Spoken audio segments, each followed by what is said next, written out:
Good afternoon and welcome to Portal TV. I'm your host, Tim O'Connor, and this is SyTech number 47. Today's SyTech episode is based on an excellent article by Kashmir Hill of Forbes. Now, I love the scientific method. I love science, period. Petri dishes are fascinating when you place a living organism upon its sterile surface and watch science grow in a controlled manner. Science is often about controls to eliminate variables to come to the unadulterated, observable facts which assemble the world of how things work around us all. This weekend, the internet discovered a study published earlier this month in an academic journal that recounted how a Facebook data scientist, along with two university researchers, turned 289,003 users' news feed positive or negative to see if it would elate or depress them. Really? The purpose was to find out if emotions are contagious on social networks. Well, it worked, and they are.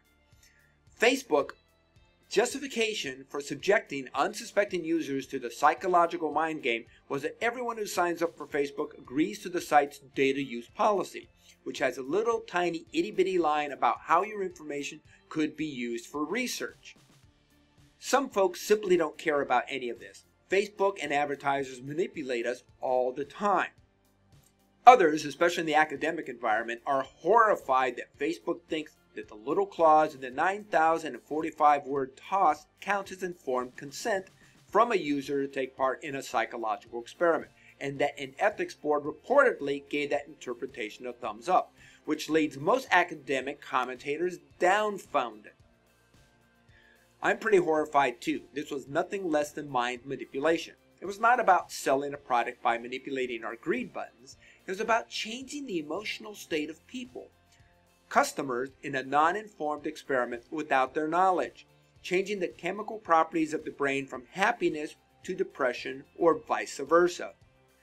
Supposedly, a source familiar with the matter says the study was approved through an internal review process at Facebook, not through a university institutional review board as Facebook claimed.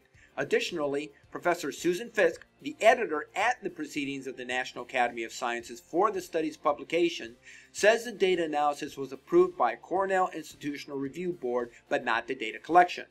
The revision letter said they had Cornell IRB approval as a pre-existing data set, presumably from Facebook, who seems to have reviewed it as well in some unspecified way, writes Fisk by email. The Cornell IRB has not yet responded to a media request, I bet. So the larger debate is about what companies can do to their users without asking them first or telling them about it after. In answer to why they did this, Facebook responded, "This research was conducted for a single week in 2012, and none of the data used was associated with a specific person's Facebook account," says a Facebook spokesperson. "We do research to improve our services and to make the content people see on Facebook as relevant and as engaging as possible. A big part of this is understanding how people respond to different types of content, whether it's positive or negative in tone, news from friends, or information from pages they follow. We carefully consider what research we do and have a strong internal review process. There is no unnecessary collection of people's data in connection with these research initiatives, and all data is stored securely." So that seems to protect Facebook from saying it knew who they monitored or changed the status to. But I don't buy it. Worse, how many of those almost 700,000 people might have been on depression medication? How many have committed suicide for any reason since? Hill stated, "It's particularly fascinating to me that Facebook puts this in the research to improve our services category as opposed to research for academic purposes category. One usable takeaway in the study was that taking all emotional content out of a person's feed caused a withdrawal effect. Thus, Facebook now knows it should subject you to emotional steroids to keep you coming back."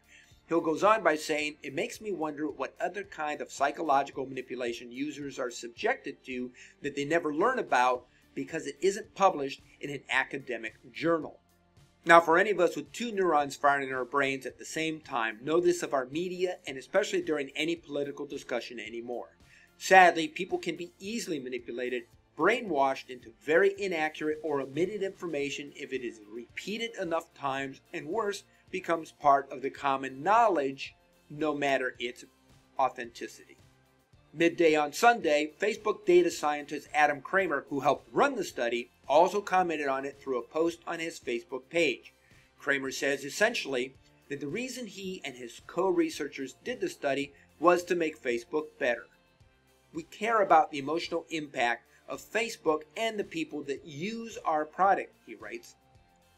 We felt that it was important to investigate the common worry that seeing friends post positive content leads to people feeling negative or left out.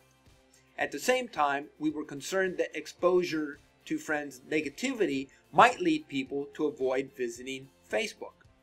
1984, man. 1984. As in the book.